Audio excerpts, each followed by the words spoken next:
जय हिंद, वंदे मातरम। दोस्तों, कैसे हैं आप लोग? उम्मीद करता हूँ बढ़िया होंगे, अच्छे होंगे। आज हम यूपी टेट बाल विकास का हम मैराथन मनोविज्ञान का मैराथन वीडियो लेकर आए हैं। एक ही वीडियो में पूरा कवर होगा, इससे बाहर आपको कहीं कुछ देखने को नहीं मिलेगा।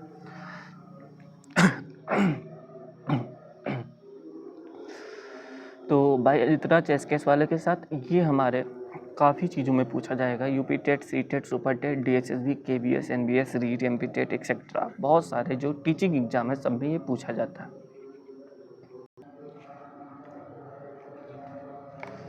मोस्ट PYQ क्वेश्चन है, ठीक है, मोस्ट इंपॉर्टेंट है।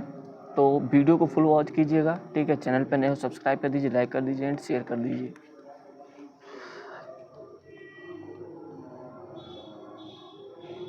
व्याख्या सहित आपका है ये पूरा का पूरा क्वेश्चन। आपका क्वेश्चन है हमारा, विकास की प्रक्रिया जो है, विकास की प्रक्रिया जन्म से मृत्यु तक चलती है। यह सिद्धांत है निरंतरता का सिद्धांत, परिपक्वता का सिद्धांत, व्यक्तिक विभिन्नता या सामान्य से विशिष्ट की ओर।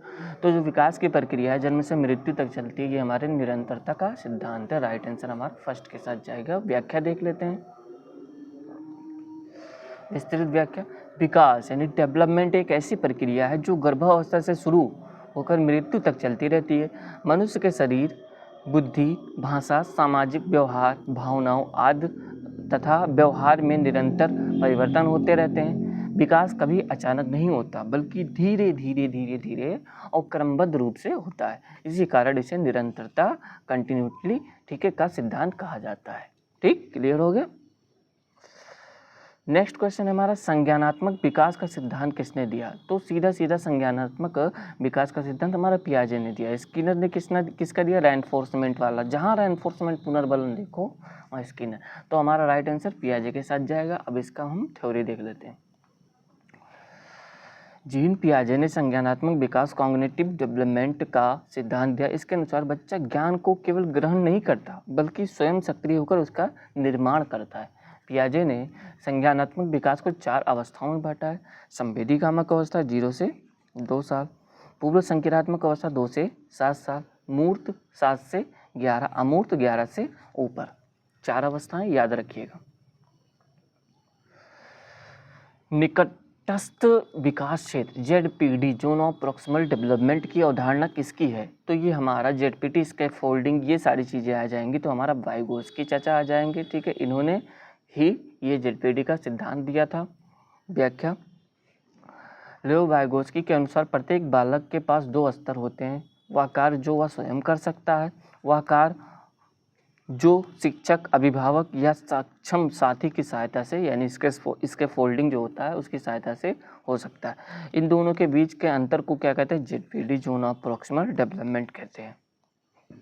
यदि बच्चा स्वयं 20 तक जोड़ सकता है, लेकिन शिक्षक की सहायता से वो 100 तक जोड़ सकता है, तो यह सहायता वाला ZPD कहलाएगा। ठीक। बहुबुद्धि सिद्धांत के प्रतिपादक हैं कौन है? गार्डनर है, विने है, टर्मन है, स्पेरमैन है। कौन है बहुबुद्धि सिद्धांत के प्रतिपादक? हावर्ड गार्डनर है। पहला आंसर हमारा राइट आंसर जाएगा। व्याख्या देख लेते हैं। हावर्ड गार्डनर ने बताया कि बुद्धि केवल एक प्रकार की नहीं होती। उन्होंने प्रारंभ में 7 तथा बाद में 8 प्रकार की बुद्धियों का वर्णन किया, जैसे भाषाई बुद्धि, तार्किक गणितीय बुद्धि, संगीतीय बुद्धि, शारीरिक गतिशील बुद्धि, स्थानिक बुद्धि, पारस्परिक बुद्धि और आत्मपरक बुद्धि और प्राकृतिक बुद्धि। ये हमारे पहले तो उन्होंने 7 बताया था, बाद में इन्होंने क्या कर दिया? 8 बुद्धि कर दिया। इस सिद्धांत के अनुसार प्रत्येक बच्चा किसी न किसी क्षेत्र में विशेष प्रतिभा रखता है, यानी हर एक बच्चे के अंदर कोई ना कोई टैलेंट होता है। बुद्धि लब्धि IQ का सूत्र किसने दिया? टर्मन ने दिया, बिने ने दिया, स्किनर ने दिया, गिलफोर्ड ने दिया। तो हमारा जो IQ का सूत्र किसने दिया? टर्मन ने दिया। ठीक, किसने दिया? टर्मन ने। लुइस टर्मन ने IQ इंटेलिजेंस कोएफिशिएंट का सूत्र लोकप्रिय बनाया। ठीक, IQ बराबर मानसिक आयु बटा वास्तविक आयु मल्टीप्लाई 100। ठीक है, उदाहरण, किसी बच्चे की मानसिक आयु 12 है, ठीक है, वास्तविक आयु 10 वर्ष है, तो IQ बराबर 12 बटा 10, यानी 12 भागे 10 गुणे 100 बराबर 120। इसका अर्थ है कि बच्चा औसत से अधिक बुद्धिमान है। अगर 120 है तो औसत से अधिक बुद्धिमान है। नेक्स्ट है शास्त्रीय अनुबंधन का सिद्धांत किसने दिया? पावलोव ने, स्किनर ने, थार्नडाइक ने, कोहलर ने। तो शास्त्रीय अनुबंधन का सिद्धांत हमारे पावलोव चाचा ने दिया था, जिन्होंने किस पे? कुत्ते पे प्रयोग किया था। व्याख्या देख लेते हैं। रूसी वैज्ञानिक इवान पावलोव ने कुत्तों पर प्रयोग करके क्लासिकल कंडीशनिंग सिद्धांत दिया था। प्रयोग भोजन देखकर कुत्ते के मुंह में लार आ जाती थी, भोजन के साथ घंटी बजाई जाती थी। एक भोजन हमारा क्या था? स्टिमुलस था, एक हमारा घंटी था। ठीक, कुछ दिनों बाद केवल घंटी बजाने पर लार आने लगी। ठीक है, निष्कर्ष 2 उद्दीपकों को बार बार साथ प्रयुक्त किया जाए तो नया उद्दीपक भी प्रतिक्रिया उत्पन्न कर सकता है। ठीक, प्रयत्न भूल का सिद्धांत किसने दिया? प्रयास और भूल का सिद्धांत थार्नडाइक चाचा ने दिया था। ठीक है, इसका व्याख्या देख लेते हैं। थार्नडाइक ने बिल्ली पर प्रयोग किया, यानी ट्रायल एंड एरर, यानी इनका यही काम था, बिल्ली पर प्रयोग करना। बिल्ली को एक पिंजरे में रखा गया, वह बाहर भोजन रख दिया गया। शुरू में बिल्ली कई गलत प्रयास करती रही, अंततः उसे सही लीवर दबाया और बाहर निकल गई। बार बार अभ्यास करने पर गलतियां कम होती गई। इससे सिद्ध हुआ कि सीखना प्रयत्न, ट्रायल और भूल एरर के माध्यम से होता है। इसीलिए इनको ट्रायल एंड एरर वाला थ्योरी के प्रतिपादक भी कहा गया है। ठीक, थार्नडाइक के प्रमुख नियम तत्परता का नियम, अभ्यास का नियम और प्रभाव का नियम, ये इनका प्रमुख नियम है।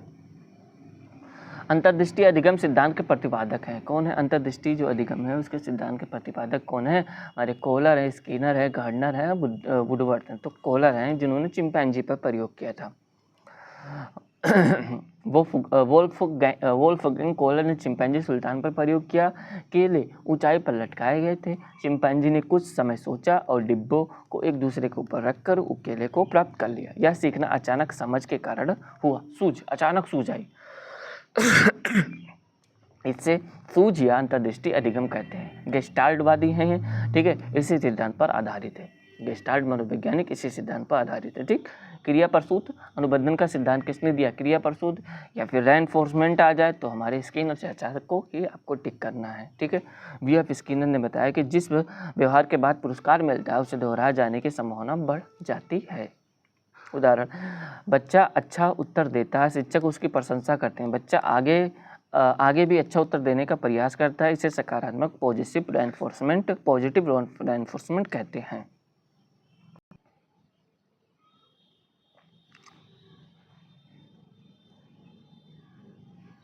नेक्स्ट है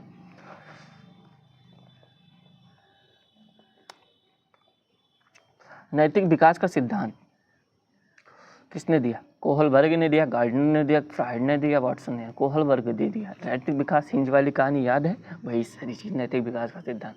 लॉरेंस कोहलबर्ग ने नैतिक विकास को 3 स्तरों में बांटा गया था। पूर्व पारंपरिक स्तर, ठीक है, प्री कन्वेंशनल, ठीक है, इसमें बच्चा दंड और पुरस्कार के आधार पर निर्णय लेता है। पारंपरिक कन्वेंशनल, ठीक है, बच्चा समाज और नियमों को महत्व देता है। उत्तर पारंपरिक पोस्ट कन्वेंशनल, व्यक्ति नैतिक सिद्धांतों और न्याय के आधार पर निर्णय रहता है। इनकी 3 अवस्थाएं और प्रत्येक की 2-2 चरण है। ठीक, नेक्स्ट है व्यक्तित्व के आईडी, ईगो और सुपर ईगो की अवधारणा किसने दी? ठीक है, फ्राइड ने, एल्डर ने, युंग ने, स्किनर ने। तो इस जो ईगो, सुपर ईगो, आईडी, ये सब किसकी, और यह अवधारणा सिगमंड फ्राइड ने दिया था। तो सिगमंड फ्राइड ने मनोविश्लेषणात्मक सिद्धांत दिया। इसके अनुसार व्यक्तित्व 3 भागों से मिलकर बना है। पहला आईडी, जन्मजात सुख सिद्धांत पर कार्य करता है। ईगो यथार्थ सिद्धांत पर कार्य करता है। सुपर ईगो नैतिकता और आदर्शों को प्रतिनिधित्व करता है। उदाहरण, परीक्षा में नकल करने की इच्छा आईडी, नकल के परिणामों पर विचार करना ईगो है। ठीक है, और नकल को गलत मानना क्या है? हमारा सुपर ईगो है। सीखने का पठार क्या है? ठीक है, अधिगम में अस्थायी रुकावट, अधिगम का अस्थायी रुकावट, अधिगम में अस्थायी रुकावट, विस्मृति, प्रेरणा। तो अधिगम में जो अस्थायी रुकावट होती है, ठीक है, एक समय पर जाकर अधिगम रुक जाता है, उसे सीखने का पठार कहा जाता है। ठीक, सीखते समय कभी कभी एक ऐसी स्थिति जब प्रगति कुछ समय के लिए रुक जाती है, इसे सीखने का पठार कहते हैं। कारण, थकान, रुचि में कमी, अभ्यास की कमी, अनुचित शिक्षण विधि। या अस्थायी नहीं होता, अस्थायी होता है। उचित प्रेरणा और अभ्यास से विद्यार्थी पुनः प्रगति करने लगता है। समावेशी शिक्षा का मुख्य उद्देश्य क्या है? केवल दिव्यांग, केवल हटा दो, सभी बच्चों को एक समान अवसर दे, प्रतिभाशाली को अलग नहीं पढ़ाना, सभी बच्चों को एक समान अवसर देना। ठीक, समावेशी शिक्षा इंक्लूसिव एजुकेशन का अर्थ है कि सामान्य, दिव्यांग, पिछड़े और प्रतिभाशाली सभी बच्चों को एक ही छत के नीचे एक ही विद्यालय में एक साथ शिक्षा दी जाए। ठीक, इसका उद्देश्य भेदभाव कम होगा, समान अवसर मिलेगा, सामाजिक संयोजन बढ़ेगा और आत्मविश्वास विकसित होगा।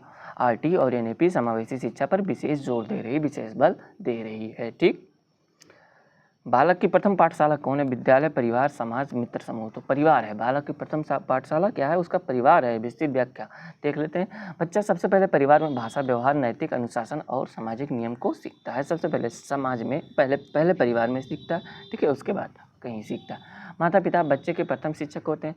परिवार में के वातावरण का बच्चे पर के व्यक्तित्व पर गहरा प्रभाव पड़ता है। जैसा वातावरण होगा वैसे बच्चा सीखेगा, याद रखेगा।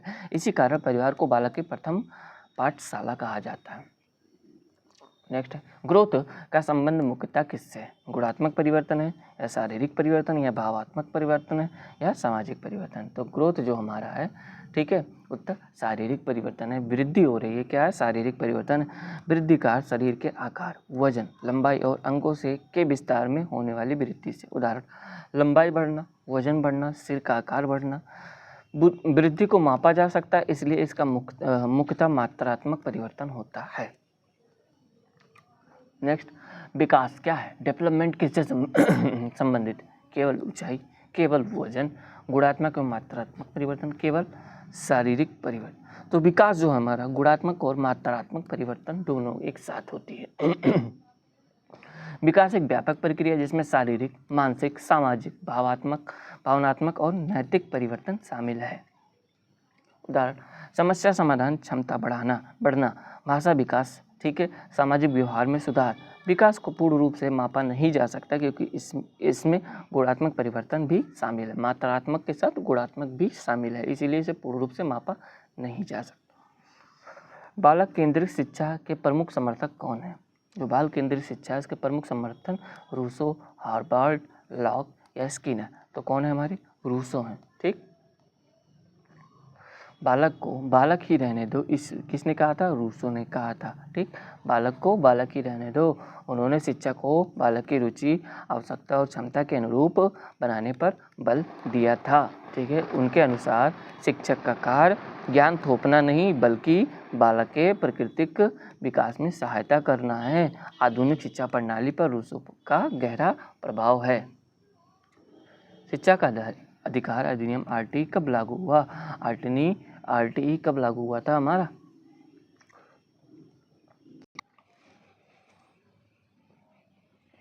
एक मिस्टेक है इसमें, ऑप्शन के हिसाब से आरटीई लागू हुआ, या तो ऑप्शन चेंज करें या तो क्वेश्चन चेंज करें।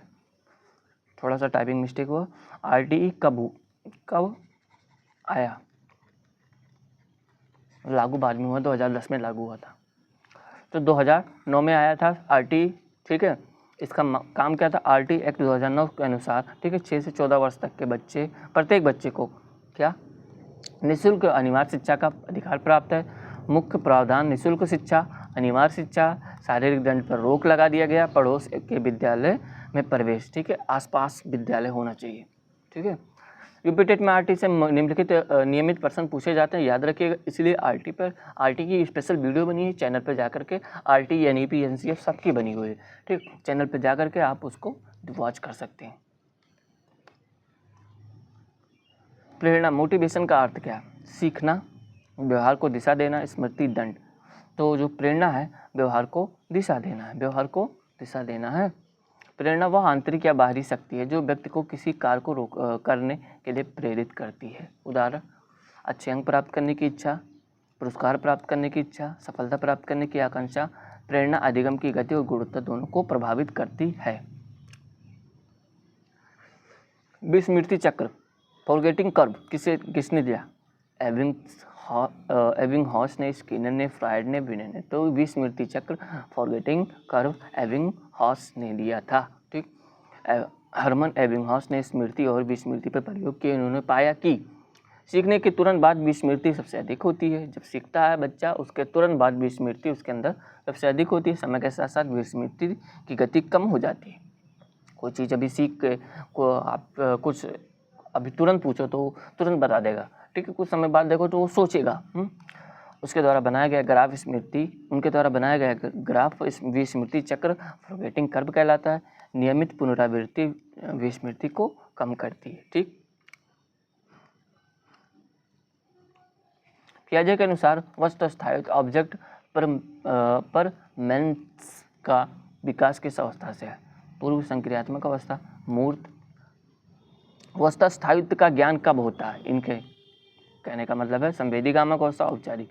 तो जो सेंसरी मोड होता है संवेदी गामक अवस्था, उसी में बच्चा, ठीक है, टच करके किसी चीज को फील करके वस्तु स्थायित्व का ज्ञान हो जाता है। ठीक, यह बच्चा समझने लगता है कि कोई वस्तु आंखों से ओझल होने पर अस्तित्व में रहती है, ओझल होने पर भी अस्तित्व में रहती है। उदाहरण, यदि खिलौना बच्चे के सामने कपड़े से ढक दिया जाए तो छोटा शिशु से खोजता नहीं, लेकिन 8 से 10-12 माह की आयु में वह खिलौने खोजने लगता है।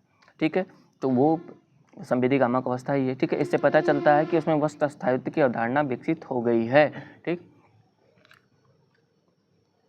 पियाजे के अनुसार संरक्षण की अवधारणा किस अवस्था से विकसित है? ठीक है, जो संरक्षण की अवधारणा है संवेदी गामक, पूर्व, मूर्त, औपचारिक। तो जो संरक्षण की अवधारणा है ये हमारी मूर्त संक्रियात्मक अवस्था से संबंधित है।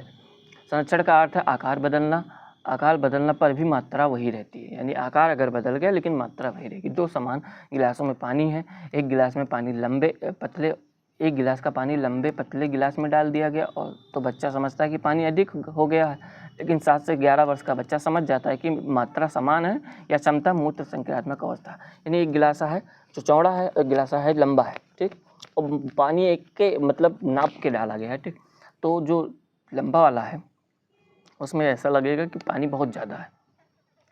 ठीक है, ऐसे गिलासा है ये लंबा वाला, ठीक है, और ये चौड़ा वाला। इसमें रखोगे तो इसका आयतन चौड़ा है तो इसमें कम दिखाई देगा, इसमें ज़्यादा दिखाई देगा। तो अगर मूर्त संक्रियात्मक अवस्था में हो तो आपको पता चल जाएगा कि भाई इसका आयतन बड़ा है, इसका आयतन कम है, भले लंबाई ज़्यादा है, तो क्या होगा, पानी सेम है। ठीक है, कौन सी अवस्था में? मूर्त। वाइगोत्स्की के अनुसार सीखने का सबसे महत्वपूर्ण भूमिका किसकी होती है? सीखने में सबसे महत्वपूर्ण अनुमानसिकता, सामाजिक अंतःक्रिया, परिपक्वता और दंड। तो वाइगोत्स्की अगर जहाँ देखो तो सामाजिक अंतःक्रिया, इंटरेक्टिव अंतःक्रिया। वाइगोत्स्की का मानना था कि बालक का विकास सामाजिक वातावरण में होता है। शिक्षक, माता पिता और मित्र सीखने में महत्वपूर्ण भूमिका निभाते हैं। बच्चा दूसरों के साथ बातचीत करके भाषा, तर्क, संस्कृति और समस्या समाधान सीखता है, इसलिए उनके सिद्धांत को सामाजिक सांस्कृतिक सिद्धांत भी कहा जाता है। ठीक, इंटरेक्टिव माहौल बना करके। इसके फोल्डिंग शब्द किस सिद्धांत से प्रतिपादित है? ठीक है, तो ये हमारे इसके फोल्डिंग वाइगोत्स्की के सिद्धांत से प्रतिपादित है। इसके फोल्डिंग का अर्थ है शिक्षक प्रारंभ में अधिक सहायता देता है। ठीक है, शिक्षक प्रारंभ में अधिक सहायता व धीरे धीरे सहायता कम करता जाता है। ठीक है, उदाहरण, साइकिल सीखते समय पहले माता पिता पकड़ते हैं, फिर थोड़ा छोड़ते हैं, अंत में बच्चा स्वयं चलाने लगता है। यह सहायता सीखने का आसान बनाती है। इसे पाढ़ या ढांचा भी कहते हैं, पाढ़ या ढांचा भी कहते हैं। तो पाढ़ या ढांचा भी आता है क्वेश्चन में, याद रखिएगा। कोहलबर के अनुसार नैतिक विकास का सर्वोच्च स्तर कौन सा है? पूर्व, पारंपरिक, उत्तर, दंड, अनुपालन स्तर। तो हमारा नैतिक विकास का सर्वोच्च स्तर 3 स्तर है, तो एक लास्ट वाला क्या है? उत्तर है। क्या है? उत्तर है। इस स्तर में व्यक्ति केवल नियमों का पालन नहीं करता बल्कि न्याय, मानवाधिकार और नैतिक सिद्धांतों पर के आधार पर निर्णय लेता है। उदाहरण, कोई नियम अन्यायपूर्ण हो तो व्यक्ति उसका विरोध कर सकता है क्योंकि वह नैतिकता को अधिक महत्व देता है। ठीक, सती प्रथा था ना, सती प्रथा को क्यों हटाया गया? ये लास्ट वाले उत्तर परंपरागत अवस्था की अंतर्गत अगर देखा जाए, ठीक है, तो उसमें वो रूल बना था समाज का कि अगर पति मर गया, ठीक है, तो चाहे जिस एज की होगी, चाहे जिस एज की अगर पत्नी है, बूढ़ी है, नहीं है, अगर जिंदा है तो उसको भी साथ में बैठकर चिता में जल जाना है। तो ये क्या था? ये अन्याय ही तो था, तो इसको हटाया गया। इस सिद्धांत के अनुसार अगर देखा जाए तो ये सिद्धांत, ये प्रथा को हटाया गया, इसके खिलाफ बोला गया, तो उत्तर परंपरागत उत्तर देखा। गार्डनर के बहुबुद्धि सिद्धांत की गणितीय क्षमता किस बुद्धि से संबंधित है? भाषाई बुद्धि, तार्किक गणितीय बुद्धि, संगीतात्मक बुद्धि, प्राकृतिक बुद्धि। तो ऑप्शन है हमारा तार्किक गणितीय बुद्धि। ठीक है, ऐसे बच्चे गणना, तर्क, विश्लेषण और समस्या समाधान में अच्छे होते हैं। उदाहरण, गणितज्ञ, वैज्ञानिक, इंजीनियर। इनमें लॉजिकल मैथमेटिकल इंटेलिजेंस अधिक विकसित होती है। स्पीरमैन के अधिकारक सिद्धांत में जी कारक क्या है? विशिष्ट योग्यता, सामान्य बुद्धि, रचनात्मकता, अभिप्रेरणा। तो जो जी कारक है, जो जी फैक्टर है, वो सामान्य बुद्धि है। क्या है? सामान्य बुद्धि है। स्पीरमैन के अनुसार प्रत्येक व्यक्ति में एक असामान्य बुद्धि जी फैक्टर होती है जो सभी कार्यों को प्रभावित करती है। इसके अतिरिक्त प्रत्येक कार्य को करने के लिए एस फैक्टर होता है, यानी प्रत्येक एक सामान्य बुद्धि के लिए जी फैक्टर होता है और प्रत्येक कार्य के लिए, विशिष्ट कार्य के लिए एस फैक्टर होता है। ठीक, हर व्यक्ति के अंदर। प्रतिभाशाली बालकों की प्रमुख विशेषता क्या है? धीमा, अधिगम, कम जिज्ञासा। ठीक है, प्रतिभाशाली अगर है तो बच्चा धीमा अधिगम होगा नहीं, कम जिज्ञासा होगा नहीं, उच्च बुद्धि लब्धि, तीव्र अधिगम, सामाजिक अलगाव नहीं होगा, ये होगा। ठीक, प्रतिभाशाली बालक सामान्य बच्चों की तुलना में अधिक जल्दी सीख लेते हैं। विशेषता, तीव्र स्मृति होती है, उच्च तर्क क्षमता होती है, हाँ, अधिक जिज्ञासा होती है, क्रिएटिविटी होती है, रचनात्मकता होती है। ऐसे बच्चों को समृद्धि, ठीक है, शिक्षण अनुभव प्रदान करना चाहिए। इनरिचेड डिसलेक्सिया किससे संबंधित है? LUX क्या पढ़ोगे? लक्स पढ़ोगे ना। लेकिन जो बच्चे इनका शिकार है वो क्या पढ़ेंगे? लुक्स पढ़ेंगे। BUS क्या पढ़ोगे ना? बस पढ़ोगे। लेकिन जो बच्चे डिसलेक्सिया का शिकार है उसे बुस पढ़ेंगे। ठीक, समझ जाओ। तो डिसलेक्सिया ये किस संबंधी? पढ़ने में कठिनाई है ना, तो गणित सीखने में ये गलत हो जाएगा। पढ़ने और लिखने में कठिनाई, सुनने तो पढ़ने और लिखने में कठिनाई। ठीक, डिसलेक्सिया एक अधिगम अक्षमता, लर्निंग डिसेबिलिटी है। लक्षण, अक्षर को उल्टा पढ़ना। ठीक है, अब जैसे है साको वाच पढ़ दिया, ये भी डिसलेक्सिया। शब्द पहचानने में कठिनाई, वर्तनी में त्रुटियाँ या बुद्धि की कमी नहीं है। ऐसे बच्चों को विशेष शिक्षण रणनीतियों की आवश्यकता होती है। ठीक है, अगर साइकोलॉजी तौर पे उनको शिक्षा दी जाएगी तो वो सही हो जाएंगे, बुद्धि की कमी नहीं।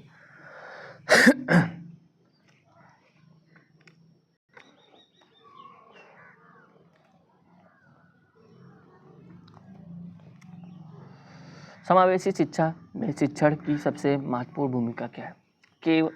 केवल काटो, तुरंत केवल काटो। सभी छात्रों की आवश्यकताओं के अनुसार शिक्षण करना, एक समान शिक्षण विधि अपनाना। तो सबसे बेस्ट आंसर हमारा ये हो जाएगा, सभी छात्रों की आवश्यकताओं के अनुसार शिक्षण करना। समावेशी कक्षा में प्रत्येक बच्चा अलग होता है। शिक्षक को बच्चों की रुचि, क्षमता, पृष्ठभूमि और आवश्यकताओं के अनुसार शिक्षण करना चाहिए। इसके लिए विविध शिक्षण अधिगम विधियाँ होनी चाहिए, सहयोगात्मक अधिगम होना, सकारात्मक वातावरण होना चाहिए, भेदभाव रहित व्यवहार होना चाहिए। ठीक है, ये सारी चीज़ आवश्यकताएं हैं। पियाजे के अनुसार बालक का सीखना मुख्यतः किस प्रक्रिया द्वारा होता है? अनुकरण, दंड, अनुकूलन, पुनर्बलन। तो पियाजे के अनुसार अगर यहाँ पे स्किनर होता तो यहाँ पे पुनर्बलन होता, लेकिन पियाजे है तो हमारा क्या हो जाएगा? एडेप्टेशन। ठीक है, अनुकूलन। पियाजे के अनुसार बच्चा अपने अनुभव के आधार पर ज्ञान का निर्माण करता है। यह प्रक्रिया अनुकूलन, एडाप्टेशन कहलाती है। अनुकूलन के दो भाग होते हैं, एसिमिलेशन, ठीक है, आत्मीकरण, नई जानकारी को पुरानी जानकारी में जोड़ देना। ठीक, एकोमोडेशन, संयोजन, पुराने ज्ञान में परिवर्तित करके नई जानकारी को स्वीकार कर लेना। ठीक, उदाहरण, बच्चा सभी चार पैरों वाले जानवर को कुत्ता कहता है, बाद में गाय देखकर अपने ज्ञान को संशोधन करता है। कौवा को देखा, पहली बार पूछा पापा से, कौई पापा ये क्या है? काँव काँव कर रहा है, काला काला है। पापा ने कहा कौवा है, कौवा है। दूसरी बार उसने कोयल देखा, कुहू कुहू कर रही है, लेकिन वो कौवा ही बोलेगा काला काला देखकर। ठीक है, तब उसे बताया जाएगा, ठीक है, पुराने ज्ञान में परिवर्तन करके। ठीक है, बेटा ये काँव काँव नहीं बोलती है, कुहू कुहू बोलती है, ये कोयल होती है। ठीक, तो पुराने ज्ञान में परिवर्तन कर लिया उसने और नई जानकारी जोड़ लिया। ठीक, तो ये हमारा क्या? एकोमोडेशन हो गया, समायोजन हो गया।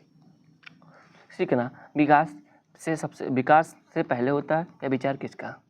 पियाजे, वाइगोत्स्की, फ्रायड। तो सीखना जो होता है विचार से पहले होता है, ये हमारी वाइगोत्स्की। ठीक है, पहले इंसान सीखता है फिर विचार आता है। ठीक, सीखना विकास से पहले होता है। ठीक, पहले इंसान का विकास हो जाएगा फिर सीखेगा। ठीक, या फिर पहले सीखेगा फिर विकास होगा। तो इसी में पियाजे और वाइगोत्स्की का टक्कर था। ठीक है, तो सीखना विकास से पहले होता है, यह विचार हमारा वाइगोत्स्की का है। और इसका उल्टा अगर कर दिया जाए तो पियाजे हो जाएगा। पियाजे के अनुसार विकास पहले होता है और सीखना बाद में होता है। ठीक।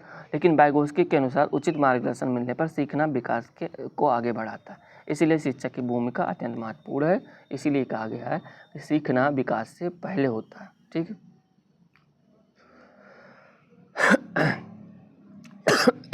और इसी का उल्टा यहाँ पे है, पियाजे बोले हैं कि पहले विकास होता है फिर सीखना होता है।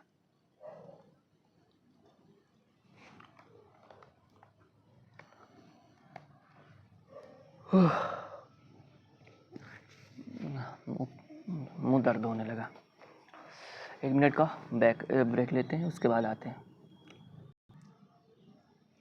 चलिए, सोचे थे लाइव करेंगे ये वाला, लेकिन क्या करें, हमारे यहाँ नेट का समस्या बहुत प्रॉब्लम है हमारे पास। हमारे यहाँ वाईफाई नहीं है, प्लस नेट की समस्या। ये सारी चीज़ें हम मोबाइल से ही बनाते हैं, मोबाइल से ही सारे कंटेंट बनाते हैं हर एक चीज़, तो उसमें कभी कभी गड़बड़ भी हो जाती है। निम्न में से कौन सा अधिगम का नियम थार्नडाइक के बाद में कमजोर कर दिया था? थार्नडाइक के नियम, निम्न में से कौन सा अधिगम का नियम थार्नडाइक ने बाद में कमजोर कर दिया? प्रभाव, तत्परता, अभ्यास, प्रतिक्रिया का नियम। तो अभ्यास का नियम थार्नडाइक ने खुद ही कमजोर। शुरुआत में थार्नडाइक ने कहा था कि जितना अधिक अभ्यास होगा उतना ही सीखना उतना ही अधिक होगा। बाद में इन्होंने माना कि केवल अभ्यास पर्याप्त नहीं है। ठीक है, केवल अभ्यास जरूरी नहीं है सीखने के लिए। यदि परिणाम संतोषजनक नहीं है तो सीखना प्रभावी नहीं होगा। परिणाम भी संतोषजनक होना चाहिए, इसलिए अभ्यास के नियम को महत्व को कम दिया गया। गिलफोर्ड के अनुसार बुद्धि का कौन सा मॉडल प्रसिद्ध है? द्विकारक, त्रिआयामी, बहुबुद्धि या फिर समूह कारक मॉडल? तो जो गिलफोर्ड हैं ये त्रिआयामी मॉडल दिया था इन्होंने। गिलफोर्ड ने स्ट्रक्चर ऑफ इंटेलेक्ट मॉडल दिया। इनमें 3 आयाम है। ठीक है, ऑपरेशंस हैं, क्रियाएं, कंटेंट्स हैं, विषय वस्तु हैं, और प्रोडक्ट्स हैं, उत्पाद हैं। इनके संयोजन से अनेक मानसिक योग्यताएं बनती हैं। नेक्स्ट, बुद्धि एकल एवं सामान्य शक्ति है, किसका महत्व है? Gardner, Spearman, Thurstone, Guilford. तो एकल और सामान्य शक्ति है, ये हमारे स्पीयरमैन ने दिया था। स्पीयरमैन ने जनरल इंटेलिजेंस जी फैक्टर का सिद्धांत दिया। ठीक है, इनके अनुसार सभी मानसिक कार्यों को एक सामान्य बुद्धि कार्य करती है। यही कारण है कि एक विषय में अच्छा विद्यार्थी अक्सर अन्य विषय में भी अच्छा प्रदर्शन करता है, इनके मानना है। ठीक, अधिगम का स्थानांतरण, ट्रांसफर ऑफ लर्निंग। ठीक है, क्या है? भूलना, प्रेरणा, पूर्व अधिगम को नए अधिगम का पर प्रभाव, पुनर्बलन। तो स्थानांतरण हो जाएगा पूर्व अधिगम का नए अधिगम पर प्रभाव। ठीक, जब पहले सीखा गया ज्ञान नए कार्य को सीखने में सहायता करता है या बाधा डालता है, सहायता और बाधा दोनों हो जाएगा। ठीक, उसे अधिगम का स्थानांतरण कहते हैं। उदाहरण, साइकिल चलाने के बाद मोटरसाइकिल सीखना आसान होना। प्रकार, सकारात्मक, नकारात्मक, शून्य, स्थानांतरण, तीनों प्रकार का हो सकता है। बुद्धि परीक्षण का प्रथम निर्माण किसने किया था? टर्मन, बिने, साइमन, स्पीयरमैन, गार्डनर। तो बिने और साइमन ने प्रथम परीक्षण किया था बुद्धि का। 1905 में बिने और साइमन ने पहला बुद्धि परीक्षण विकसित किया। उद्देश्य था, क्या था? विद्यालय में ऐसे बच्चों को पहचान करना जिन्हें अतिरिक्त शैक्षिक सहायता की आवश्यकता थी। बाद में टर्मन ने इसे संशोधित रूप से, ठीक है, स्टैनफोर्ड बिने टेस्ट बनाया। ठीक, निम्नलिखित में कौन सी अधिगम अक्षमता, लर्निंग डिसेबिलिटी नहीं? डिसलेक्सिया, डिसग्राफिया, डिसकैलकुलिया और फिर क्या है? दृष्टिबाधित। तो हमारी क्या अधिगम अक्षमता नहीं है। दृष्टिबाधित शारीरिक विकलांगता है। ठीक, डिसलेक्सिया क्या? पढ़ने में कठिनाई, डिसग्राफिया लिखने में कठिनाई, डिसकैलकुलिया गणितीय कठिनाई। ये सभी अधिगम अक्षमताएं हैं। समावेशी शिक्षा में मूल्यांकन कैसा होना चाहिए? केवल, काटो, लचीला एवं बहुआयामी, सभी के लिए समान प्रश्न, लचीला एवं बहुआयामी होना चाहिए। ठीक, समावेशी शिक्षा में बच्चों की आवश्यकताएं अलग अलग होती हैं, इसलिए मूल्यांकन में शामिल होना चाहिए। लिखित कार्य, मौखिक प्रस्तुति, परियोजन विधि, गतिविधि आधारित मूल्यांकन, ये सारी चीज़ें होना चाहिए। सतत एवं समग्र मूल्यांकन, ये सभी ऐड होनी चाहिए। रचनावाद, कंस्ट्रक्टिविज्म का मुख्य आधार क्या है? दंड, पुरस्कार, ज्ञान का सक्रिय निर्माण, रटकर सीखना। ज्ञान का सक्रिय निर्माण, क्रिएटिविटी। रचनावाद के अनुसार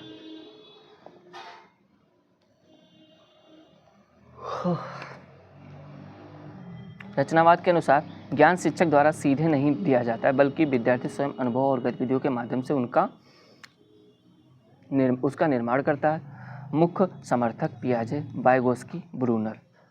इसलिए आधुनिक शिक्षण में गतिविधि आधारित एवं बाल केंद्रित शिक्षक पर बल दिया जाता है। Super TET UP TET trick में देख लेते हैं। पियाजे कॉग्निटिव डेवलपमेंट दिए थे, वाइगोत्स्की जेटपीडी प्लस स्कैफोल्डिंग, ठीक है, Kohlberg moral development, Gardner multiple intelligence, Skinner operation, ठीक है, कंडीशनल, ठीक, पावलाव क्लासिकल कंडीशनल कंडीशनिंग, ठीक है, Thorndike trial and error, Kohler insight learning. पियाजे के अनुसार पूर्व संक्रियात्मक अवस्था 2 से 7 वर्ष की प्रमुख विशेषता क्या है? अमूर्त चिंतन, संरक्षण की समझ, आत्म केंद्रित और तार्किक चिंतन। तो क्या होता है? आत्म के ईगो सेंट्रिज्म होता है 2 से 7 वर्ष के अंदर, ठीक। इस अवस्था में बच्चा दुनिया को केवल अपने दृष्टिकोण से देखता है। वह यह समझने में कठिनाई महसूस करता है कि दूसरे व्यक्ति का दृष्टिकोण उससे भिन्न हो सकता है, और बच्चा सोचता है कि जो वह देख रहा है वही अन्य लोग भी देख रहे होंगे। इसे आत्म केंद्रितता भी कहते हैं। यूपी टेट में पियाजे की ये सबसे महत्वपूर्ण अवधारणा मानी जाती है, तो इसलिए इसे बहुत अच्छे से तैयार करके जाना है। वाइगोत्स्की के अनुसार भाषा का मुख्य कार्य क्या है? मनोरंजन, स्मरण शक्ति बढ़ाना, चिंतन और सीखने के माध्यम बनना, केवल संचार, चिंतन और सीखने का माध्यम बनना, जो भाषा है, ठीक। वाइगोत्स्की के अनुसार भाषा केवल संवाद का साधन नहीं, बल्कि यह सोचने, तर्क करने और समस्या समाधान करने का प्रमुख उपकरण है। बच्चा पहले सामाजिक भाषा का प्रयोग करता है, फिर निजी भाषा, प्राइवेट स्पीच, और फिर अंत में आंतरिक भाषा, इनर स्पीच विकसित हो जाती है। कोहलबर्ग के अनुसार अच्छा बच्चा अभिन्यास, good boy, good girl, orientation किस स्तर में आता है? पूर्व पारंपरिक, उत्तर पारंपरिक, दंड अनुपालन स्तर, ठीक है। तो good girl and good boy पारंपरिक स्तर में आता है। विस्तृत इस अवस्था में बच्चों दूसरों को स्वीकृति प्राप्त करना चाहता है। वह ऐसा व्यवहार करता है जिससे लोग उसको अच्छा कहें, ठीक। दुनिया की नज़र में वो अच्छा बनना चाहता है। निर्णय का आधार नैतिक सिद्धांत नहीं, बल्कि सामाजिक स्वीकृति होती है।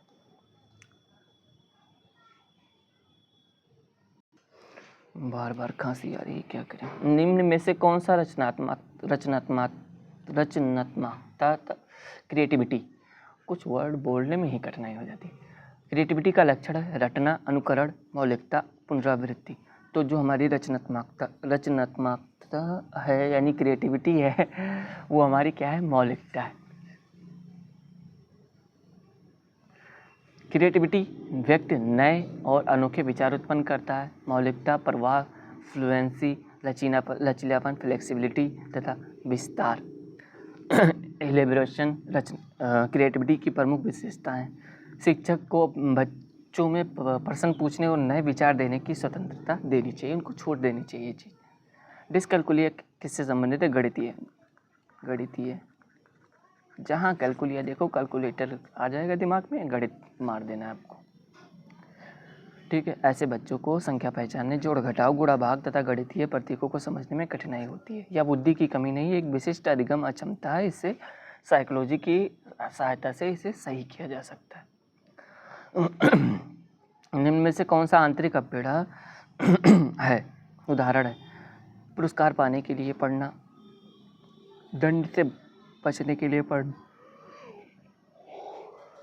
ज्ञान प्राप्त करने के लिए आनंद के लिए पढ़ना, अंक प्राप्त करने के लिए, ज्ञान प्राप्त करने के आनंद के लिए पढ़ना, ठीक है। आंतरिक, इनर, ठीक है। तो ज्ञान प्राप्त करने के लिए, आनंद के लिए पढ़ना, ये हमारे आंतरिक अभिप्रेरणा है। जब व्यक्ति किसी कार्य को स्वयं की रुचि, संतोष या आनंद के लिए करता है, ठीक है, तो उसे आंतरिक अभिप्रेरणा कहते हैं। यह बाहरी पुरस्कारों की तुलना में अधिक अस्थायी और प्रभावी मानी जाती है। ये जो इसकी मेमोरी है ये काफ़ी समय तक रहती है और रहती भी है। सीखना व्यवहार में अपेक्षाकृत अस्थायी परिवर्तन है। यह परिभाषा किस अवधारणा से संबंधित है? स्मृति, अधिगम, बुद्धि, अभिवृद्धि। तो यह अधिगम से संबंधित है। अधिगम अनुभव और अभ्यास के कारण व्यवहार में होने वाला अपेक्षाकृत अस्थायी परिवर्तन होता है। यदि परिवर्तन केवल थकान, बीमारी या दवा के कारण हो तो उसे अधिगम नहीं माना जाता।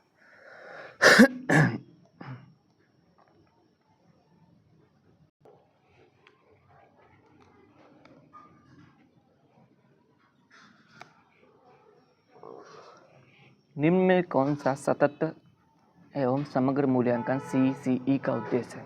केवल वार्षिक परीक्षा लेना, केवल अंक देना, बच्चे में सर्वांगीण विकास का मूल्यांकन करना, केवल शैक्षणिक उपलब्धि मापना। बच्चे में सर्वांगीण विकास का मूल्यांकन करना, ये हमारा CCE का उद्देश्य है। विस्तृत व्याख्या में देख लेते हैं। शैक्षणिक स्कॉलस्टिक एंड शैक्षणिक को स्कॉलस्टिक दोनों पक्षों का मूल्यांकन किया जाता है। इसका उद्देश्य केवल अंक देना नहीं बल्कि बच्चों के संपूर्ण विकास को ठीक समझना है। समावेशी कक्षा में शिक्षक को क्या करना चाहिए?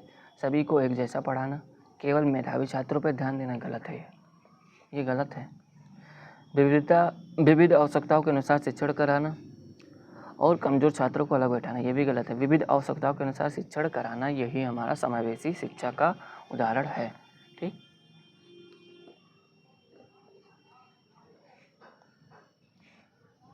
विस्तृत व्याख्या। समावेशी कक्षा में सभी बच्चों को सीखने की गति, रुचि और क्षमता अलग अलग होती है, इसलिए शिक्षक को भिन्नीकृत शिक्षण डिफरेंटेशनड इंस्ट्रक्शन समूह का और लचीली शिक्षण रणनीतियों का उपयोग करना चाहिए। अलग अलग बच्चा अलग अलग तरीके से सीखता है। अब जाके 50 क्वेश्चन पूरे हुए हैं। बुद्धि और उपलब्धि अचीवमेंट में मुख्य अंतर क्या है? दोनों समान हैं, दोनों जन्मजात क्षमता है। उपलब्धि उपार्जित प्रदर्शन है। बुद्धि केवल विद्यालय से प्राप्त होती है, उपलब्धि जन्मजात होती है। तो बुद्धि जन्मजात क्षमता है, उपलब्धि उपार्जित। ठीक है, जो बुद्धि हमारी ये हम जन्म से लेकर आते हैं, ठीक, और उपलब्धि जो है ये हम समाज से लेते हैं, उपार्जित समाज से, स्कूल से। ठीक, उपलब्धि। बुद्धि इंटेलिजेंस व्यक्ति के सीखने, तर्क करने की समस्या समाधान की क्षमता है। उपलब्धि अचीवमेंट शिक्षा, अभ्यास और अनुभव के परिणाम स्वरूप प्राप्त प्रदर्शन है। उदाहरण, दो समान बुद्धि वाले विद्यार्थियों की उपलब्धि अलग अलग हो सकता है क्योंकि अध्ययन, वातावरण और परिश्रम का प्रभाव अलग अलग होता है, इसलिए अलग अलग पड़ता है।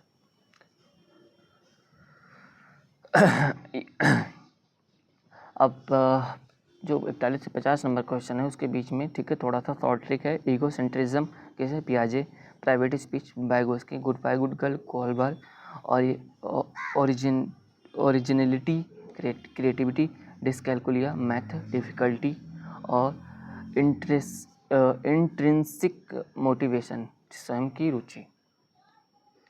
थ्रस्टन के अनुसार बुद्धि कितनी प्राथमिक मानसिक योग्यताओं से मिलकर प्राइमरी मेंटल एबिलिटीज से मिलकर बनी? 7। ठीक है, 7 है। ठीक है, लियोन थर्स्टन के अनुसार बुद्धि एक सामान्य शक्ति नहीं बल्कि 7 प्रथम मानसिक योग्यताओं का समूह है। Variable, compression, word fluency, number ability, spatial ability, associative memory and perceptual speed reasoning, ये मिलाकर के हमारे साथ। ठीक है, यह सिद्धांत स्पीयरमैन के जी फैक्टर का विरोध करता है, जो स्पीयरमैन ने दिया था। बुद्धि का समूह कारक सिद्धांत किसने दिया? स्पीयरमैन, थॉर्नडाइक, गार्डनर और गिलफोर्ड। तो किसने दिया था? थॉर्नडाइक ने दिया था। विस्तृत व्याख्या। एडवर्ड थॉर्नडाइक के अनुसार बुद्धि अनेक स्वतंत्र क्षमताओं का समूह है। इन्होंने बुद्धि को 3 भागों में बांटा: अमूर्त बुद्धि, सामाजिक बुद्धि, मूर्त बुद्धि। ठीक, यूपीटेट में अक्सर पूछा जाता है कि सामाजिक बुद्धि की अवधारणा का श्रेय थॉर्नडाइक को दिया जाता है। ठीक, यहाँ पे थॉर्नडाइक नहीं रहेगा क्वेश्चन में। सामाजिक बुद्धि की अवधारणा किसको दिया जाता है? ऑप्शन रहेगा, 4 ऑप्शन रहेगा, जिसमें से एक थॉर्नडाइक चाचा रहेंगे, तो आपको वहाँ पे थॉर्नडाइक को टिक कर देना है। ठीक है, निम्न में से कौन सा अधिगम का नियम नहीं है? तत्परता का नियम है, प्रयास का नियम है, प्रभाव का नियम है, पुनर्बलन का नियम नहीं। ये हमारे स्किनर चाचा ने दिया था। थॉर्नडाइक के प्रमुख नियम तत्परता, अभ्यास, प्रभाव, जबकि पुनर्बलन, रेनफोर्समेंट की धारणा स्किनर से संबंधित है। परीक्षा में यही भ्रम पैदा किया जाता है। स्किनर के अनुसार अधिगम का सबसे अधिक प्रभावी क्या बनाता है? चैनल पर नए हो तो सब्सक्राइब कर लीजिए, लाइक कर लीजिए, शेयर कर लीजिए, ठीक है, क्योंकि आपके लिए हम मेहनत कर रहे हैं, आपको एक सरकारी सीट देने के लिए, ठीक है, हम दिन रात मेहनत कर रहे हैं, ठीक है। तो स्किनर के अनुसार अधिगम को सबसे प्रभावी क्या बनाता है? दंड, पुनर्बलन, अनुकरण, परोपकता, ठीक है। तो स्किनर के अनुसार जैसे स्किनर आए तो आपको रेनफोर्समेंट यानी पुनर्बलन पर मानना है, ठीक है। बीएफ स्किनर के अनुसार जिस व्यवहार के बाद सकारात्मक परिणाम मिलते हैं उसे दोहराए जाने की संभावना बढ़ जाती है, इसे रेनफोर्समेंट कहा जाता है। सही उत्तर प्रशंसा, पुनः सही उत्तर देने की इच्छा होगी। सही उत्तर दोगे आपकी प्रशंसा होगी, उसके बाद आपको दोबारा सही उत्तर देने की प्रशंसा होगी, इसे पॉजिटिव रेनफोर्समेंट कहते हैं, ठीक। प्रतिभाशाली बालकों के लिए उपयुक्त व्यवस्था क्या मानी गई? कक्षा दोहराना, त्वरण, ठीक है, दंड देना, अलगाव, ठीक है। प्रतिभाशाली बच्चों के लिए त्वरण, क्या त्वरण क्या? प्रतिभाशाली बालक सामान्य बालकों की तुलना में तेजी से सीखते हैं, उनके लिए कक्षा उन्नयन, ठीक है, ग्रेड स्कीपिंग, ठीक है, इनरिचमेंट, समृद्ध पाठ्यक्रम, अतिरिक्त परियोजनाएं, ठीक है, उपयोगी होती है। त्वरण एक महत्वपूर्ण शैक्षणिक व्यवस्था है। डिस्ग्राफिया किससे संबंधित है? पढ़ने, लिखने, गणितीय, बोलने। तो लिखने से संबंधित है, ठीक है। किससे संबंधित है? लिखने से संबंधित है। डिस्ग्राफिया वाले बच्चों को अक्षर बनाने में कठिनाई, लेखन की गति कम होना, वर्तनी संबंधित त्रुटियां होती हैं। यह अधिगम अक्षमता, बुद्धि की कमी नहीं है, अधिगम अक्षमता है, याद रखिएगा। सीखने के लिए जिसमें डिस लगा है भैया, डिसलेक्सिया, डिसकैल्कुलिया, डिसग्राफिया, डिसमॉर्फिया, डिसफेजिया, ये सब है, सब हमारी क्या? अधिगम अक्षमता है, कोई बीमारी नहीं है, ठीक। सीखने के लिए तत्परता आवश्यक है या किस नियम से संबंधित है? प्रभाव, अभ्यास, तत्परता, पुनर्बलन। तो तत्परता से तत्परता पे ही हम जाएंगे, ऑप्शन हमारा थर्ड जाएगा राइट आंसर। ठंडाई के अनुसार यदि विद्यार्थी मानसिक और शारीरिक रूप से तैयार है तो सीखना सरल हो जाता है, यदि तैयार नहीं है तो कठिन होगा और असंतोष उत्पन्न होगा, ठीक है, मन में सुकून नहीं मिलेगा भाई। समावेशी शिक्षा का सबसे महत्वपूर्ण सिद्धांत क्या है? समानता, इक्वलिटी, प्रतियोगिता, पृथक्करण, चयन। तो समावेशी यानी एक समान एक छत के नीचे अलग अलग जाति, अलग अलग धर्म, अलग अलग ज्ञान की जो अलग अलग जो बच्चे के अंदर मानसिक योग्यता, सबको एक साथ बैठाकर शिक्षा देनी चाहिए, उसी को समानता कहते हैं। समानता है, ठीक, इक्वलिटी। समावेशी शिक्षा का उद्देश्य कि प्रत्येक बच्चे को सीखने के अवसर मिले, चाहे वह दिव्यांग हो, प्रतिभाशाली हो, सामाजिक रूप से वंचित हो, सभी को समान रूप से अवसर प्रदान करना समावेशी शिक्षा का मूल्य आधार है। ये हमारे एनईपी, एनसीएफ, आरटी सब में पूछा गया, सब में बताया गया। निदानात्मक मूल्यांकन, डायग्नोस्टिक एवल्यूएशन का उद्देश्य क्या? अंक देना, रैंक देना, कठिनाइयों की पहचान करना और प्रमाण पत्र देना। तो डायग्नोस्टिक एवल्यूएशन जो है, ठीक है, हमारे कठिनाई को पहचानो और उसका डायग्नोस करो, निदान करो, ठीक है। निदानात्मक मूल्यांकन का उपयोग यह जानने के लिए किया जाता है कि विद्यार्थी कहाँ और क्यों गलती कर रहा है। उदाहरण, यदि बच्चा बार बार फ्रैक्शंस में गलती कर रहा है तो शिक्षक उसकी कमजोरी का पता कर लगाकर सुधारात्मक शिक्षण रेमेडियल टीचिंग करता है, ठीक। निम्न में से कौन सा रचनावादी कक्षा की विशेषता है? रटकर सीखना, शिक्षक केंद्रित को कभी होगा नहीं। रटकर सीखना कभी, सक्रिय सहभागिता केवल गलत, सक्रिय सहभागिता होना चाहिए, ठीक। रचनावाद के अनुसार ज्ञान का निर्माण विद्यार्थी स्वयं करता है, इसलिए कक्षा में चर्चा होना चाहिए, परियोजना कार्य होना चाहिए, एक्टिविटी होनी चाहिए, ठीक, और समूह में अधिगम होना चाहिए। का उपयोग किया जाता है, शिक्षक ज्ञान देने वाला नहीं बल्कि मार्गदर्ता यानी फैसिलिटेटर है। तो शिक्षक बन जाने के बाद कभी ये मत समझना कि मैं ज्ञान देने वाला हूँ, नहीं, आप एक फैसिलिटेटर हो भैया, ठीक। याद रखने की ट्रिक, डिसलेक्सिया रीडिंग, ठीक, पढ़ने संबंधित, डिस्ग्राफिया राइटिंग, डिसकैल्कुलिया मैथमेटिकल। पियाजे के अनुसार औपचारिक संख्यात्मक अवस्था फॉर्मल ऑपरेशन स्टेज किस आयु में प्रारंभ होती है? 2 वर्ष, 7 वर्ष, 11 वर्ष, 15 वर्ष। तो कब होती है? 11 वर्ष, ठीक है। विस्तृत व्याख्या, पियाजे के अनुसार 11 वर्ष के बाद बालक अमूर्त आवश्यक चिंतन करने लगता है, वह परिकल्पनाओं का विचार कर सकता है, भविष्य की योजना बना सकता है तथा वैज्ञानिक तर्क का प्रयोग कर सकता है। इसे औपचारिक संक्रियात्मक अवस्था भी कहते हैं, जिसे अमूर्त भी कहा जाता है। क्या कहा जाता है? अमूर्त भी कहा जाता है, अमूर्त, ठीक है। पियाजे के अनुसार संरक्षण कंजर्वेशन की अवधारणा का विकास किस अवस्था से होता है? संवेदी, गत्यात्मक, पूर्व, मूर्त और लास्ट औपचारिक। तो जो हमारा क्या है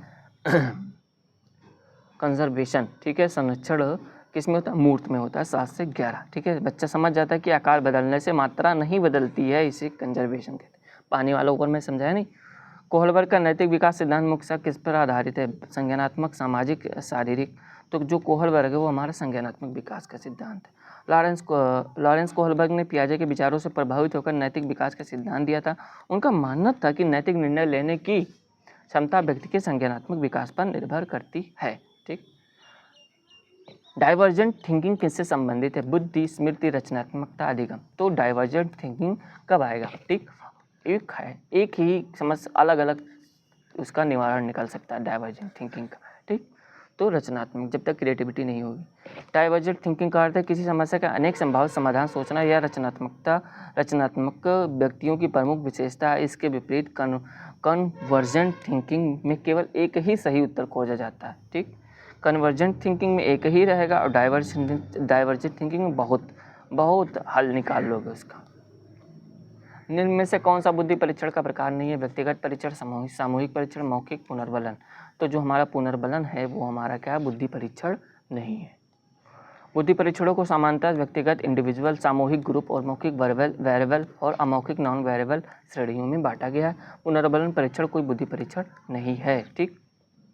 समावेशी शिक्षा में लीस्ट रेस्ट्रिक्टिव एनवायरनमेंट LRE का अर्थ क्या है, पृथक विद्यालय, केवल विशेष विद्यालय, सामान्य वातावरण में अधिकतम शिक्षा, घर पर शिक्षा। तो लीस्ट रेस्ट्रिक्टिव एनवायरनमेंट यानी सामान्य वातावरण में अधिकतम शिक्षा, यह उसका हमारा मतलब है। LRE का अर्थ है कि विशेष आवश्यकता वाले बच्चों को यथासंभव सामान्य बच्चों के साथ पढ़ाने का अवसर दिया जाए। यह समावेशी शिक्षा का महत्वपूर्ण सिद्धांत है। सीखने का वक्र, लर्निंग कर्व किसे, बुद्धि का स्तर, अधिगम, प्रगति, व्यक्तित्व का विकास, स्मृति विकास। तो अधिगम, प्रगति, ठीक है। सीखने का जो वक्र है हमारा कर्व है, अधिगम, प्रगति, ठीक है। प्रगति, लर्निंग कर्व अभ्यास के साथ सीखने की गति और प्रगति को दर्शाता है। इसे प्रारंभिक तीव्र गति, पठार, ठीक है, और पुनः प्रगति देखी जा सकती है। निम्न में से कौन सा आंतरिक मूल्यांकन फॉर्मेटिव असेसमेंट का उदाहरण, वार्षिक परीक्षा, बोर्ड परीक्षा, कक्षा में प्रश्नोत्तर गतिविधि, प्रवेश परीक्षा। तो आपको आंतरिक मूल्यांकन करना है तो कक्षा में प्रश्नोत्तर गतिविधि करा दीजिए, ठीक है, आपका आंतरिक मूल्यांकन हो जाएगा। फॉर्मेटिव असेसमेंट सीखने की प्रक्रिया के दौरान किया जाता है ताकि शिक्षक तुरंत प्रतिपुष्टि फीडबैक देकर सुधार कर सके।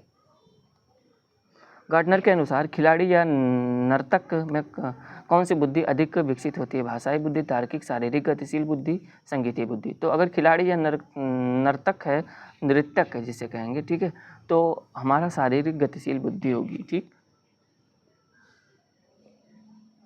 हॉवर्ड गार्डनर के अनुसार ऐसे व्यक्ति जो शारीरिक गतिविधियों पर उत्कृष्ट नियंत्रण रखते हैं उन्हें बॉडली काइनेस्टिक इंटेलिजेंस अधिक होती है, ठीक।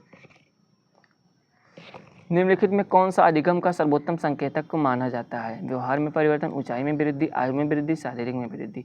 तो अधिगम का सर्वोत्तम संकेतक हमारा व्यवहार में परिवर्तन माना जाता है। व्याख्या, अधिगम का वास्तविक प्रमाण व्यवहार में अपेक्षाकृत अस्थायी परिवर्तन है। यदि सीखने के बाद व्यक्ति के ज्ञान, कौशल या व्यवहार में परिवर्तन दिखाई देता है तभी अधिगम माना जाता है, अन्यथा अधिगम नहीं माना जाता है, ठीक। वन लाइनर देख लेते हैं, पियाजे cognitive development, Vygotsky social interaction plus ZPD, Kohlberg moral development, Gardner multiple intelligence, Thorndike trial and error, Skinner reinforcement, Pavlov classical conditioning और कोहलर इंसाइट लर्निंग। ये हमने ऊपर हिंदी में पढ़ा है, ठीक। विकास के संबंध में कौन सा कथन सही है, केवल काटो, ठीक है। विकास जीवन पर्यंत चलने वाली प्रक्रिया, जी हाँ यही सही है, विकास जीवन पर्यंत चलने वाली प्रक्रिया है। जो डेवलपमेंट होता है, वृद्धि एक समय पर रुक जाती है लेकिन डेवलपमेंट नहीं रुकता है, गर्भावस्था से शुरू होकर मृत्यु तक चलता रहता है, ठीक है। इसमें शारीरिक, मानसिक, सामाजिक, भावात्मक और नैतिक सभी प्रकार के परिवर्तन शामिल होते हैं। बुद्धि विकास का केवल एक भाग वृद्धि विकास का केवल एक भाग है। निम्न में से कौन सा पियाजे के सिद्धांत का आलोचना है, ठीक है। सामाजिक कारकों की अपेक्षा, ZPD पर बल, पुनर्बलन पर बल, भाषा का आधार बना, सामाजिक कारकों की उपेक्षा करना, ठीक है, हमारा जो पियाजे के सिद्धांत की आलोचना की गई है। पियाजे के मुख्य रूप से संज्ञानात्मक विकास पर ध्यान दिया है। आलोचकों का मत है कि उन्होंने सांस्कृतिक, भाषा और समाज की अंतःक्रिया को भूमिका को पर्याप्त महत्व नहीं दिया है कि हाँ बच्चा समाज से समाज से भी तो सीख रहा है, लेकिन उस पर बल नहीं दिया इन्होंने। यही पक्ष है कि वाइगोत्स्की ने अपने पक्ष में इस सिद्धांत को जोड़ा, इसीलिए इनको सामाजिक सांस्कृतिक सिद्धांत के प्रतिपादक कहा गया है। वाइगोत्स्की के अनुसार बच्चे का अधिगम सर्वाधिक प्रभावी कब होता है? अकेले कार्य करते समय, दंड, जेडपीडी मार्गदर्शन मिलने पर। जहाँ वाइगोत्स्की हैं, अगर जेडपीडी दिखे, ठीक, जेडपीडी दिखे तो आपको वही मानना। जोन ऑफ प्रोक्सिमल डेवलपमेंट वह क्षेत्र जहाँ बच्चा स्वयं कार्य नहीं कर सकता लेकिन शिक्षक या सक्षम साथी की सहायता से कार्य कर सकता है, यही क्षेत्र सबसे प्रभावी अधिगम का क्षेत्र माना जाता है। निम्न में से कौन सा रचनात्मक बालक का गुण नहीं है? ठीक है, जिज्ञासु होना, मौलिक विचार देना, केवल रटना, समस्या समाधान रुचि। केवल रटना हमारा नहीं है, केवल रटना नहीं है। विस्तृत व्याख्या, रचनात्मक बालक नए विचार उत्पन्न करता है, प्रश्न पूछता है और समस्याओं के नए समाधान खोजता है। रटना रचनात्मकता का लक्षण नहीं है। एक वर्ड है उपस्थिति और रचनात्मक, इसमें बहुत बोलने में दिक्कत होती है। बुद्धि लब्धि IQ का उपयोग मुख्यतः किसके लिए किया जाता है? ठीक है, बुद्धि स्तर का अनुमान लगाने हेतु, नैतिक व्यक्तिगत मापने हेतु, नैतिकता मापने हेतु, अभिवृत्ति मापने हेतु। तो बुद्धि स्तर का अनुमान लगाने हेतु बुद्धि लब्धि का उपयोग किया जाता है।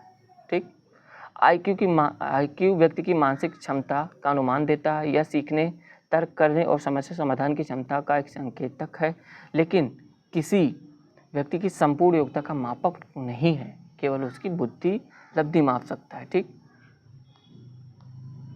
यदि कोई भी बच्चा सीख सकता है यदि उसके उचित अवसर दिए जाएं। यह विचार किससे सबसे अधिक संबंधित है? कोई भी बच्चा सीख सकता है यदि उसे उचित अवसर दिए जाएं। यह विचार किससे अधिक संबंधित है? समावेशी शिक्षा, दंड सिद्धांत, व्यवहारवाद, मनोविश्लेषण। ठीक, तो समावेशी शिक्षा, ऑप्शन हमारा समावेशी शिक्षा के साथ जाएगा। व्याख्या देख लेते हैं। समावेशी शिक्षा का वह आधार यह विश्वास है कि प्रत्येक बच्चा सीख सकता है। आवश्यकता केवल उपयुक्त वातावरण, संसाधन और शिक्षण रणनीतियों की होती है। नेक्स्ट है, निम्न में से कौन सा अधिगम का सकारात्मक स्थानांतरण पॉजिटिव ट्रांसफर है?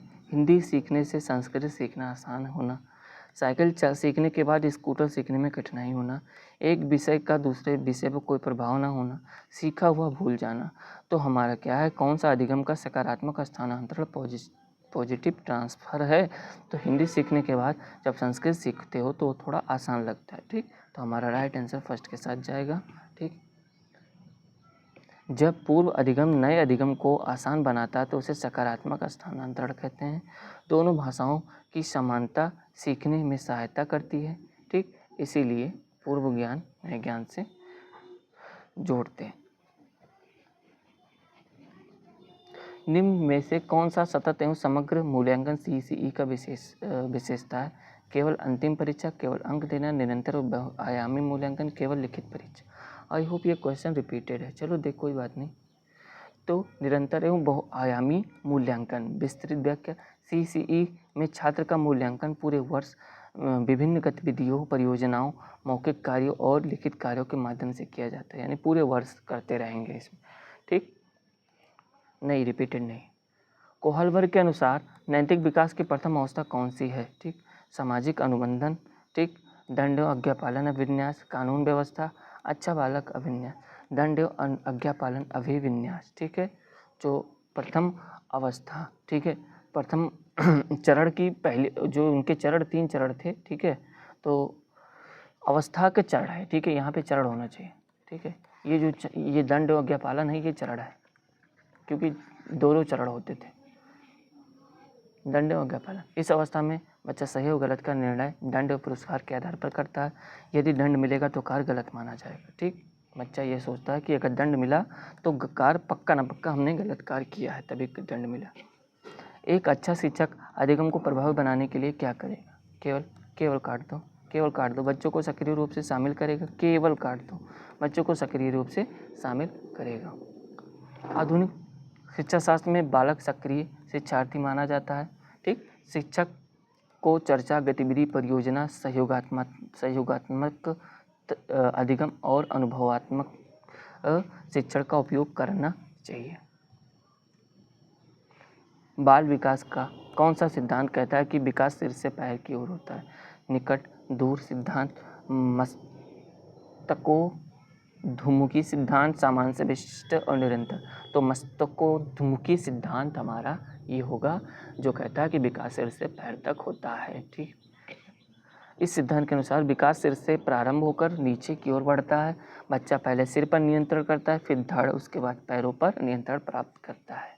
ये पेट की बात नहीं कर रहा, भ्रूण में जब पैदा हो जाता है जन्म के बाद। ठीक है, उदाहरण, पहले गर्दन संभालता है, फिर बैठना, फिर बाद में चलना सीखता है। निकट दूर, प्रोक्सिमोडिस्टल सिद्धांत का अर्थ है सिर से पैर की ओर विकास, सामान्य से विशिष्ट, शरीर से के केंद्र से बाहरी अंगों की ओर विकास, सरल से जटिल की ओर। तो निकट दूर जो है प्रोक्सिमोडिस्टल है, शरीर के केंद्र से बाहरी अंगों की ओर विकास है। ठीक, बच्चा पहले कंधे, भुजा और पर नियंत्रण करेगा, फिर हाथों और अंगुलियों पर। उदाहरण, पहले पूरी हथेली से पकड़ता है, बाद में 2 अंगुलियों से वस्तु पकड़ना सीखता है।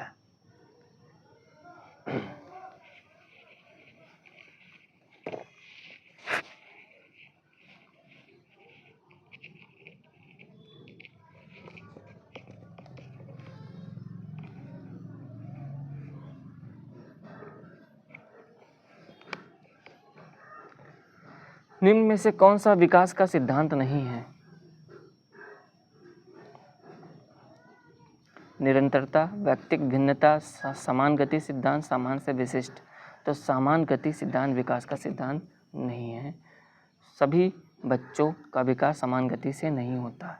ठीक है, प्रत्येक बच्चे का विकास की दर अलग होती है, इसलिए समान गति सिद्धांत, ठीक है, विकास मान्य सिद्धांत नहीं है, विकास का मान सिद्धांत नहीं। बुद्धि परीक्षणों का जनक किसे कहा जाता है? बुद्धि परीक्षणों का जनक किसे कहा जाता है? टर्मन, स्पीयरमैन, विनय, गार्डनर। तो बुद्धि परीक्षणों का जनक हमारे विनय को, अल्फ्रेड विनय को कहा गया है। ठीक है, अल्फ्रेड विनय ने 1905 में पहला बुद्धि परीक्षण विकसित किया। उनका उद्देश्य विद्यालयों में ऐसे बच्चों को पहचान करना था जिन्हें अतिरिक्त सहायता की आवश्यकता थी। सीखना अनुकरण के माध्यम से तभी होता है। यह विचार किसका है? Skinner, Bandura, Pavlov, Thorndike. Bandura option हमारा बंडूरा जाएगा। अल्बर्ट बंडूरा ने सामाजिक अधिगम सिद्धांत दिया था। ठीक, उन्होंने बताया कि बच्चे दूसरों को देखकर भी सीखते हैं। उदाहरण, ए बच्चा शिक्षक की भाषा की नकल करता है, बच्चा माता पिता का व्यवहार अपनाता है, इसे ऑब्जर्वेशनल लर्निंग भी कहते हैं। ठीक, निम्न में से कौन सा बाह्य अभिप्रेरणा एक्सट्रिंसिक मोटिवेशन है? ठीक, ज्ञान के लिए पढ़ना, रुचि के लिए पढ़ना, पुरस्कार पाने के लिए पढ़ना, आत्मसंतोष के लिए पढ़ना। तो जो बाह्य अभिप्रेरणा है, बाह्य अभिप्रेरणा, ठीक है, ये ज्ञान के लिए तो पढ़ेगा नहीं, रुचि के लिए पढ़ेगा नहीं, ये आंतरिक अभिप्रेरणा हो जाएगी। ठीक है, ये हमारा पुरस्कार के लिए पढ़ेगा। ठीक, पुरस्कार के लिए पढ़ना, जब कार्य को किसी बाहरी लाभ, अंक, पुरस्कार, प्रशंसा, पदक आदि के लिए किया जाए तो वह बाह्य अभिप्रेरणा कहलाती है। समावेशी शिक्षा का मूल उद्देश्य क्या है? विशेष बच्चों को अलग रखना, कि सभी बच्चों को समान अवसर देना। ठीक है, केवल काट दो, सभी बच्चों को समान अवसर देना, ये हमारे समावेशी शिक्षा का मूल उद्देश्य है। समावेशी शिक्षा का मूल उद्देश्य है कि प्रत्येक बच्चा, चाहे वह किसी भी क्षमता या किसी भी पृष्ठभूमि से हो, किसी भी जाति, किसी भी धर्म, किसी भी प्रकार का हो, एक ही शैक्षिक वातावरण में सीख सके। अधिगम तत्परता पर निर्भर करता है, यह नियम है। ठीक है, यह नियम तत्परता से हमारा थांडाइक को ही लगाना है आपको। ठीक, तत्परता का नियम कहलाता है कि विद्यार्थी सीखने के लिए मानसिक और शारीरिक रूप से तैयार है तो सीखना अधिक प्रभावी होगा। ठीक, अगर नहीं तैयार है तो प्रभावी नहीं होगा। निम्न में से कौन सा रचनात्मक चिंतन का उदाहरण है? एक प्रश्न का केवल एक उत्तर देना। ठीक है, एक केवल हटा दीजिए। ठीक है, पंक्ति याद करना, किसी समस्या के अनेक समाधान सुलझाना, केवल हटा दे, किसी समस्या के अनेक समाधान सुलझाना क्रिएटिविटी के उदाहरण है। ठीक, क्रिएटिविटी चिंतन, ठीक, क्रिएटिव थिंकिंग में व्यक्ति नए विचार और अनेक संभावित समाधान उत्पन्न करता है। इसे डाइवर्जेंट थिंकिंग भी कहा जाता है, यानी एक समस्या के कई समाधान निकाल देगा। ठीक है। फॉर्मेटिव असेसमेंट का मुख्य उद्देश्य क्या है? प्रमाण पत्र देना, ठीक है, अंतिम परिणाम घोषित करना, अधिगम में सुधार करना, रैंक निर्धारण करना। ठीक, तो हमारा अधिगम में सुधार करना, फॉर्मेटिव असेसमेंट सीखने की प्रक्रिया के दौरान किया जाता है ताकि शिक्षक विद्यार्थी की कठिनाइयों को पहचान कर तत्काल सुधार कर सके, अधिगम में सुधार कर सके। उदाहरण, कक्षा प्रश्नोत्तर, गृह कार्य दे करके, गतिविधि आधारित मूल्यांकन करके। ठीक, मौखिक प्रक्रिया भी कर करके ये चीज़ संभव हो सकती है। नेक्स्ट, विकास और वृद्धि में मुख्य अंतर क्या है? दोनों समान है, दोनों गुणात्मक है। वृद्धि गुणात्मक, विकास मात्रात्मक है। वृद्धि मात्रात्मक है, विकास गुणात्मक और मात्रात्मक दोनों है। जी हाँ, वृद्धि मात्रात्मक है और विकास गुणात्मक और मात्रात्मक दोनों है।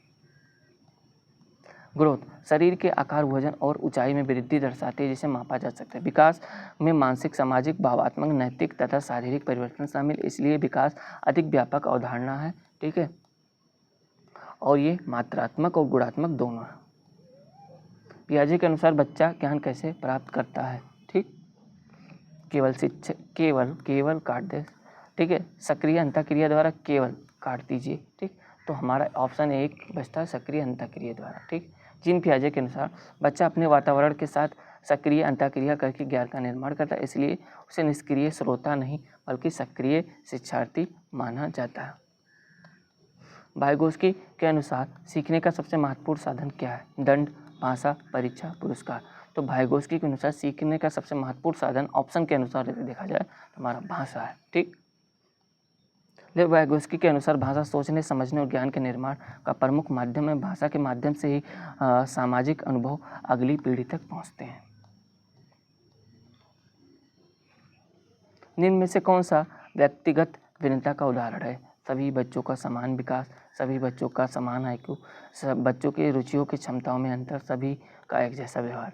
बच्चों की रुचियों और क्षमताओं में अंतर व्यक्तिगत भिन्नता का उदाहरण है। ठीक है, रुचियों में देखना, अंतर देखना, क्षमताओं में अंतर। प्रत्येक बच्चा अपनी बुद्धि, रुचि, सीखने की गति, व्यक्तिक और अभिरुचि में दूसरों से भिन्न होता है।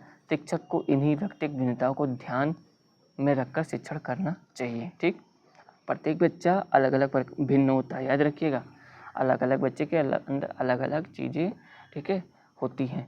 निम्न में से कौन सा रचनात्मकता का सबसे महत्वपूर्ण तत्व है? अनुकरण, स्मरण, मौलिकता और पुनरावृत्ति। तो हमारा ऑप्शन नंबर मौलिकता थर्ड के साथ जाएगा। ठीक है, रचनात्मकता का मूल आधार नए और अनोखे विचार उत्पन्न करना। मौलिकता और ओरिजिनलिटी रचनात्मकता का सबसे महत्वपूर्ण विशेषता मानी जाती है। अधिगम अनुभव का पुनर्गठन है। यह विचार किससे संबंधित है? व्यवहारवाद, गेस्टाल्टवाद, मनोविश्लेषण, प्रयोजनवाद। तो अधिगम अनुभव का पुनर्गठन है। यह विचार किससे संबंधित है? यह हमारा गेस्टाल्टवाद से संबंधित है। ठीक, वोल्फगैंग कोहलबर्ग और अन्य गेस्टाल्ट मनोवैज्ञानिक के अनुसार सीखना केवल प्रतिक्रियाओं का संग्रह नहीं बल्कि अनुभव को अर्थपूर्ण ढंग से व्यवस्थित करना है। ठीक, नेक्स्ट है, निम्न में से कौन सा प्रतिभाशाली बालक की विशेषता है? धीमा सीखने की गति गलत, कम जिज्ञासा गलत, उच्च समस्या समाधान जी। यह ऑप्शन नंबर हमारा थर्ड जाएगा, थर्ड उच्च समस्या समाधान।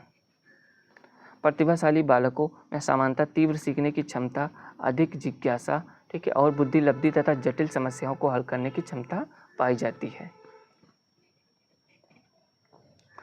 निम्न में से कौन, एक क्वेश्चन क्या हुआ है? क्वेश्चन गायब है क्या? 97 के बाद 98 आ गया, 99 आ गया, चलो कोई बात नहीं। निम्न में से कौन सा समेटिव असेसमेंट का उदाहरण है? कक्षा चर्चा, गृह कार्य, वार्षिक परीक्षा, मौखिक परीक्षा। तो वार्षिक परीक्षा समेटिव असेसमेंट का उदाहरण है। ठीक है, समेटिव असेसमेंट पाठ्यक्रम के अंत में किया जाता है। इसका उद्देश्य विद्यार्थी की कुल उपलब्धि का मूल्यांकन करना होता है, कितना बच्चा सीखा। वार्षिक परीक्षा, बोर्ड परीक्षा, अंतिम सेमेस्टर परीक्षा, ये सब हमारा समेटिव असेसमेंट है। लास्ट क्वेश्चन है, ठीक है। अधिगम का सबसे उपयुक्त वातावरण कौन सा है? भययुक्त वातावरण, दंड आधारित वातावरण, निगेटिव है, सहयोगात्मक लोकतांत्रिक वातावरण, ठीक है, कठोर अनुशासन वाला वातावरण। गलत, ठीक है। अब देखो भययुक्त वातावरण ये भी गलत हो जाएगा, भय से नहीं बनाना है, ठीक है, दंड वाला नहीं बनाना है, ठीक, कठोर नहीं बनाना है, सहयोगात्मक एवं लोकतांत्रिक वातावरण बनाना है, ठीक। बच्चे तब सबसे अच्छा सीखते हैं जब उन्हें प्रश्न पूछने, विचार व्यक्त करने और गतिविधि में भाग लेने की स्वतंत्रता मिली हो। सहयोगात्मक वातावरण आत्मविश्वास, रचनात्मकता और अधिगम को बढ़ावा देती है। तो ये था हमारा आज का मैराथन। ज़्यादा लंबा हमारा मैराथन नहीं था, लगभग 1 घंटे का था, ठीक। क्योंकि मैं ज़्यादा लंबा नहीं बना पाऊँगा, क्योंकि ये सारी चीज़ें मैं डिवाइस से करता हूँ। कौन से? अपनी नॉर्मल डिवाइस मोबाइल से करता हूँ, और छत के ऊपर बैठकर मैं ये सारी चीज़ रिकॉर्ड करता हूँ। एकदम भीग गया हूँ, तो मेहनत लगता है भैया, डिजिटल बोर्ड तो है नहीं। तो इस मेहनत का थोड़ा सा परिणाम मिल जाए। आप लोग चैनल पे नए हो, सब्सक्राइब कर दीजिए, वीडियो को फुल वॉच करके जाइएगा, ठीक, और लाइक कर दीजिए, शेयर कर दीजिए। मिलेंगे आपको नेक्स्ट वीडियो में, तब तक के लिए चलते हैं। जय हिंद, वंदे मातरम।